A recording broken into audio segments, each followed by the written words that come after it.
Pak Samseng akan memberikan materi yaitu memaknai PUG dan PPRG dalam dokumen RPJMD Provinsi Kalimantan Utara 2021-2026.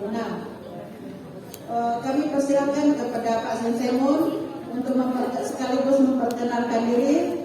Mungkin teman-teman dari kabupaten kota ada yang belum mengenal Pak Samsemun. Ini adalah ahli perencanaan dan juga driver PUG di Provinsi Kalimantan Utara. Kepada Pak Samsemun kami persilakan. Baik Bu, terima kasih Bu. Izin buka masker ya Bapak Ibu. Assalamualaikum warahmatullahi wabarakatuh. Selamat pagi, salam sejahtera untuk kita semua. Dan kami hormati Ibu Kadis, yang kami hormati narasumber dari Semarang, anak Ibu tadi. Mana dari Semarang? Ibu, ya. Serta rekan-rekan perangkat daerah baik di OPD Provinsi Kalimantan Utara maupun di kabupaten kota. Pertama, kami mohon maaf, silakan Bu, karena kegiatan ini dihadiri oleh Ketua Kerja dan hal ini Pak Kepala Bapeda berhubung dan sesuatu lain hal, beliau mendelegasikan kepada kami sehingga mudah-mudahan apa yang akan kami sampaikan tidak jauh maknanya dari apa yang beliau akan sampaikan lewat paparan beliau. Mudah-mudahan saya bisa menerjemahkan apa yang dimaksud beliau di dalam paparan ini. Selanjutnya kami mengapresiasi kegiatan ini bahwa semakin tahun pemerintah provinsi dalam hal ini dinas terkait, dinas pemberdayaan perempuan dan anak ini sangat gentle bagaimana ke depan pengawasan taman gender ini benar-benar bisa kita implementasikan khususnya di dalam segi penganggaran, karena dari segi perencanaan kami perlu melaporkan Bu bahwa dari segi perencanaan saya salut di Pemprov ini kolaboratif antara senior dengan yang muda-muda yang melek dengan IT ini dilibatkan di dalam hal perencanaan itu sendiri.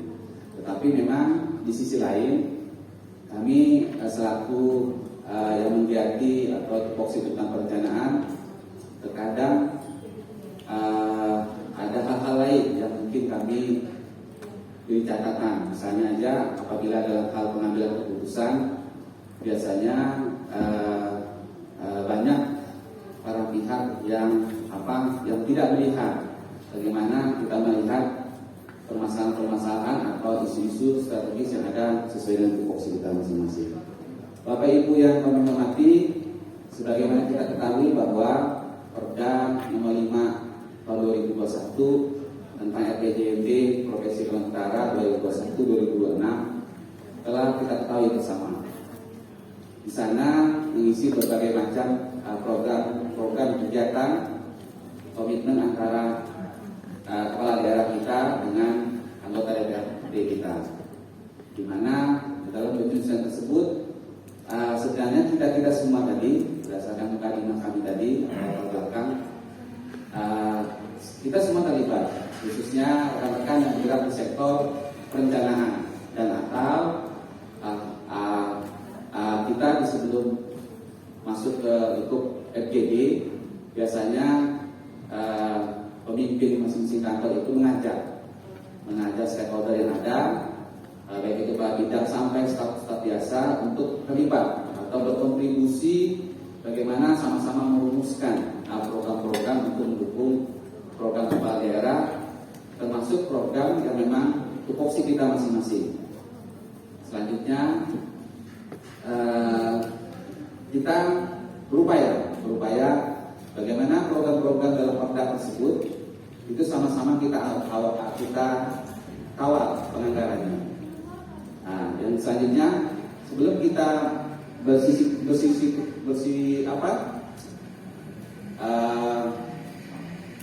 menekankan bagaimana penganggaran tersebut, seharusnya juga kita harus melihat sisi lain daripada isu-isu atau masalah-masalah tentang PUG itu sendiri. Karena data dasar PUG itu berada di perangkat daerah kita masing-masing sesuai dengan tupoksi kita masing-masing. Lanjut.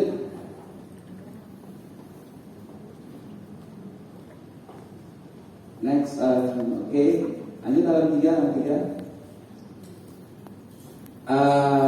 Bapak Ibu yang kami hormati, saudara rekan peserta pelatihan, sebagaimana kita ketahui bersama berdasarkan laporan Ketua Pelaksana, hal ini Ibu Kadis, serta dipertegas kembali oleh Pak Gubernur, hal ini tadi staf ahli, menekankan bahwa indikator tentang pembangunan gender di Kalimantan Utara itu 2020 ke 2021 mengalami peningkatan. Walaupun di tahun 2021 jika kita banding di tahun 2019 peningkatannya juga tidak signifikan. Ini mengindikasikan bahwa kita belajar dari di tahun 2020 di awal mula hampir semua kegiatan sosial serta lainnya stop oleh pemerintah yang menyebabkan peran-peran para pihak khususnya bagi gender wanita dan anak itu agak terbatas jika dibanding gender laki-laki. Tetapi setelah banyak proses tentang bagaimana kita menanggulangi atau menghadapi masalah pandemi COVID dengan masifnya gerakan vaksinasi, perekonomian itu juga cukup meningkat. Nah, salah satu penyumbang perekonomian atau aktivitas sosial lainnya itu adalah peran-peran daripada gender perempuan, termasuk di sana anak-anak perempuan. Ini mengindikasikan bahwa begitu sulitnya COVID ini kita tangani, ternyata banyak iktibar atau pembelajaran yang bisa kita ambil di sana, sehingga masing-masing kita berikan masukan, berikan respon baik positif maupun negatif. Yang positif itu dikembangkan, yang negatif kita eliminir, kita tuangkan di dalam sisi-sisi perencanaan dan penganggaran. Serta dalam tahapan-tahapan tersebut banyak dinamikanya. Ada yang misalnya tersenyum karena misalnya anggaran yang meningkat, tapi sisi lain ada juga yang kurang. Nah, kita juga merasa kok saya tidak didukung dan sebagainya. Berlatar belakang tersebut sebenarnya ada satu kata kunci yang kita lupa di dalam bagaimana kita sama-sama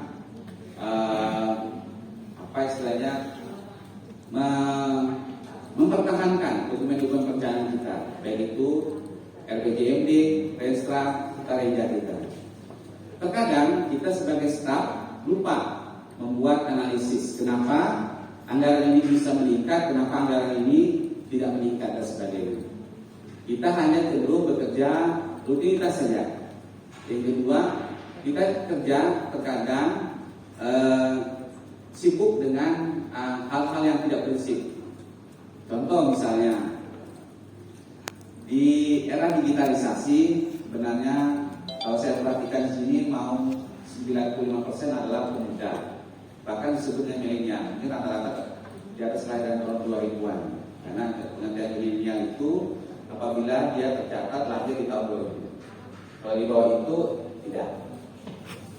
Nah, kemungkinannya kalau saya lihat di dalam pesertanya, kalau yang di dalam kota ini datanya para kabit atau para seksinya dan sebagainya. Kami ingin menunjukkan bahwa digitalisasi yang begitu marak, begitu masif bagi bapak ibu yang tidak istilahnya rata-rata memahami dengan makna itu, diambil sisi positifnya, bantu pemimpin kita masing-masing di lingkup kerja kita masing-masing.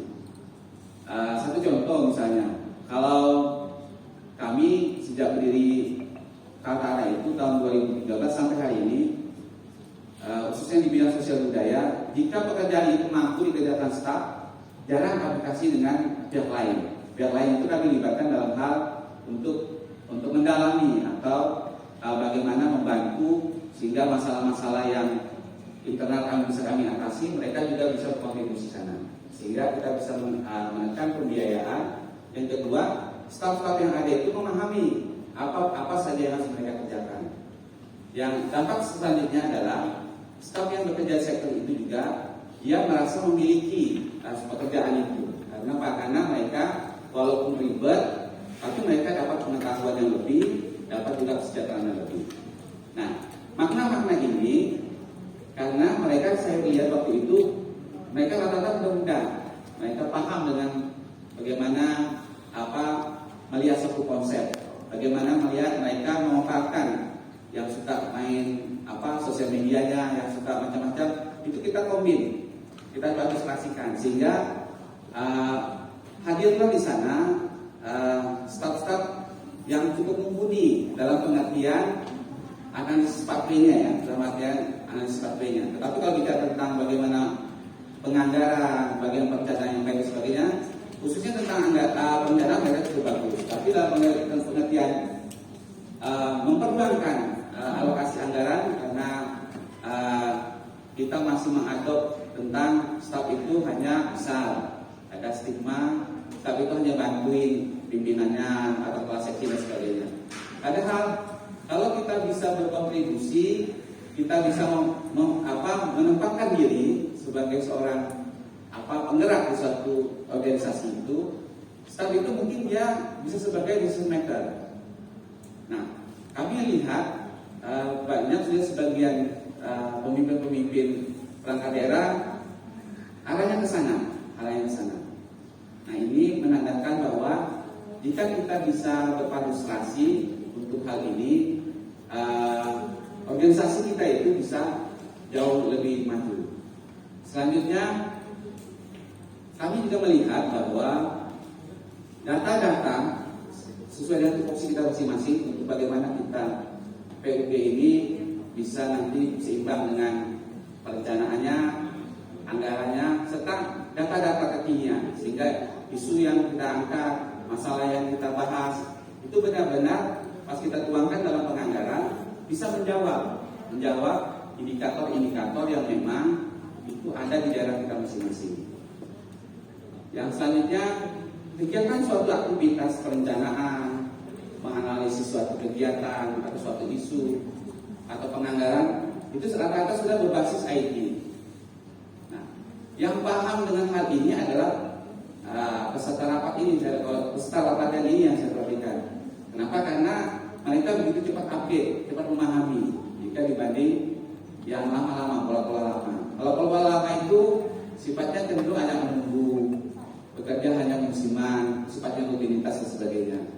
Sehingga perubahan ini kami melihat jika yang muda-muda kaula muda ini mau atau diberikan peran yang cukup besar, sehingga nanti hal-hal yang menjadi penghambat ke depan itu juga bisa berubah. Yang selanjutnya mungkin yang perlu kami titipkan kepada kita semua, khususnya kami yang selaku mungkin pelatih, dan kami menganggap peserta yang ada ini sebenarnya tempat kami belajar, adalah bagaimana kita semua bisa menyadari bahwa bekerja itu merupakan suatu kebutuhan kita, atau kalau bahasa sederhananya bagaimana pekerjaan itu jangan jadi momok tetapi menjadikan hobi kita. Nanti sekian kita banyak ini bisa melihat talenta saya di mana, kekuatan saya di mana, kekurangan saya di mana, sehingga semua peta-peta tadi itu karena saudara-saudara melek dengan digitalisasi itu akan bertambah baik. Selanjutnya, bekerja bukan semata-mata untuk mencari kesejahteraan yang berlebih. Jadi kalau itu kita bisa memaknai dengan baik, otomatis sulit apapun pekerjaan itu, atau ketergantungan seberapa besar kita kepada orang lain atau pihak-pihak di sana, kita akan memperkecil. Logikanya adalah yang tahu permasalahan organisasi kita atau masalah tentang PUB kita, ya kita, tapi kita harus buka diri kepada pihak lain untuk bisa berkontribusi ke hal-hal yang saat ini menjadi tanggung jawab kita masing-masing. Bapak Ibu yang kami hormati, di sini juga kita melihat bahwa peningkatan indeks pembangunan gender meningkat ini hasil siapa? Ya ini hasil tadi Bapak Ibu, terutama setelah yang muda-muda. Ini mengindikasikan bahwa lewat hal-hal yang kecil tadi yang saya coba ungkapkan itu ternyata cukup baik. Apalagi ke depan kita semua bisa bergerak untuk mencapai hal-hal ini. Selanjutnya, jika kita telah menyiapkan data-data atau analisis pathway yang bagus, baru kita punya misalnya media informasi yang bagus di masing-masing tupoksi kita masing-masing, dan kita narasikan ke narasi-narasi yang positif, dan kita mengajak para pihak untuk berkontribusi ke hal ini. Pihak lain itu akan mau berperan di sana. Untuk saat ini memang kami secara pribadi suka mengkritik rekan-rekan kami yang sama kerja, misalnya antar bidang yang ada di Bapeda, karena di sana juga sudah ada bagus saya perhatikan. Tetapi yang kami kepingin ke depan, bagaimana penganggaran terhadap hal-hal yang kita diskusikan, apa yang saat ini kita ingin meningkatkan tentang peran wanita dan peran anak-anak wanita perempuan itu benar-benar hadir. Satu contoh, kita punya mitra pembangunan, kita punya kelompok-kelompok masyarakat, baik itu perempuan maupun anak. Nah, mereka di sana itu salah satu cara kita bagaimana lewat penganggaran yang efektif atau yang rasional, mereka nanti dengan kesadaran sendiri akan mengupayakan kemampuan mereka, baik individu mereka atau kelompok-kelompok mereka maupun penganggaran-penganggaran lain. Nah, di sisi lain, karena kita ini dikenal sebagai masyarakat yang ramah dan cukup religius, potensi-potensi tentang bagaimana kita meningkatkan peran wanita maupun anak-anak perempuan itu juga cukup besar. Cuma sayang banyak masing-masing pemimpin tadi itu berpikir hanya sektoral. Nah, selanjutnya bagaimana ke depan, misalnya kita ingin meningkatkan angka partisipasi sekolah misalnya. Apakah itu PAUD sampai misalnya anggaplah kewenangan kita sampai SLTA. Seharusnya potensi-potensi yang ada di sekitar lingkungan kita itu karena Bapak Ibu punya peran masing-masing. Contoh ini kalau bicara tentang pendidikan, teman-teman kita yang bergerak sektor pendidikan yang punya tupoksi. Bagaimana kita mengintegrasikan kegiatan-kegiatan berbasis masyarakat maupun berbasis agama diintegrasikan dengan pendidikan formal, sehingga di sana sumber daya pemerintah untuk menyiapkan sekolah-sekolah yang identik dengan atau misalnya pembiayaan yang cukup besar itu bisa kita tekan. Misalnya juga sektor Kementerian Agama, nah bagaimana masing-masing ada 5 agama yang resmi di Indonesia itu kita identifikasi, sehingga anak-anak yang putus sekolah, perempuan yang misalnya hanya merangkap sebagai seorang kepala rumah tangga, dia punya rasa atau dia berpendapat bahwa sekarang karena kita selaku penggerak tadi mampu untuk para pihak berkontribusi dan dinas terkait ada suatu legalitas di sana, sehingga kedepannya angka putus sekolah, ibu-ibu yang dulu berharap identik dengan bansos, tapi sekarang mereka cara berpikirnya berubah. Jadi intervensinya bagaimana mereka ingin berdaya dan bagaimana ekonominya menjadi bagus, menjadi baik. Yang kedua, sumber daya anggaran kita yang sangat terbatas karena kita sudah mengalokasikan sudah tepat pada tempat-tempatnya. Kalau kita bicara tentang bermain puzzle yang pas kita tempatkan, itu nanti daya ungkitnya juga makin besar. Lanjut. Bapak Ibu yang kami hormati, terkait tentang indeks pemberdayaan gender, ini ada 2 indikator pemimpinnya. Misalnya bagaimana itu dari segi politik dan segi ekonomi. Contoh misalnya aja kita bicara tentang konteks politik. Politik sederhana, jangan identik kita berpikir dia harus jadi seorang politisi misalnya, atau harus duduk di parlemen misalnya. Tapi bagaimana wanita-wanita ini, perempuan ini kita berikan peran-peran yang mengarah misalnya bagaimana mengetahui politik secara kemasyarakatan misalnya, bagaimana dia berkontribusi di dalam hal-hal yang sifatnya non-profit misalnya, atau sifat-sifat hal-hal lain misalnya.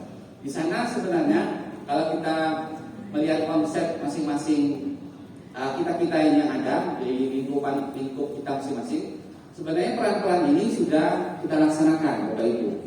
Tetapi karena dia identik dengan bagaimana peran wanita dalam kementerian parlemen, ini mungkin yang jadi tantangan kita bersama, sehingga